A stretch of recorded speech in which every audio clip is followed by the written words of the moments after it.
I'm going to tell you a story real quickly. So one day we were rushing to get out of the house. We lived in Arizona at the time. My youngest, who is now 16, was probably 5 or 6. And it was one of those mornings where everything was a big rush. People were tense. As a matter of fact, we were on our way to church, which is where you lose your religion. You develop your need for church as you leave for church. That's what we found out. And so I've got 4 children. The 2 oldest, they're getting in the car. My wife was driving. I was going to be in the passenger seat. The 2 youngest were arguing. Really, they weren't arguing. The youngest was crying because the 3rd was looking at her. And yeah, you've all been there, or at least at some point, probably on the giving or taking side of that too, when you were younger. And so she was like, he's looking at me. And I'm saying, don't look at her. And he would do this kind of thing. He would say, I'm not. And he'd point his head towards her, but look the other way. So anything he could do to get as close to the edge or put his hand as close to her as possible, he's on my side of the seat. And it was this kind of thing.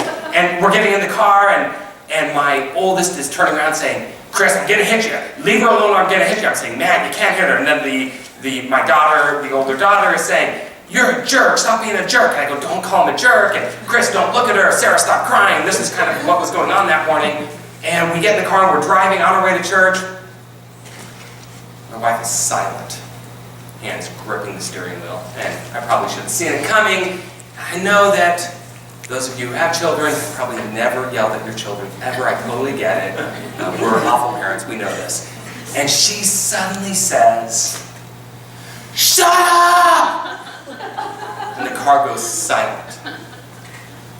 From the back seat, number 3 says, Dad, how long did you know her before you married her? Things were tenuous right there. Had there been an ejector seat, I'm sure he would have been gone. As it turns out, there was a moment of silence of what's going to happen. Suddenly everybody started laughing. The mood was largely diffused just because of those words and the way they were placed and the timing. And our 3rd has spent his life really doing that to us. He makes up a lot of the anecdotes I get to use really come right from him. I just said, you're a speaker's playbook. You give me everything I need. And he continues to, so it's wonderful.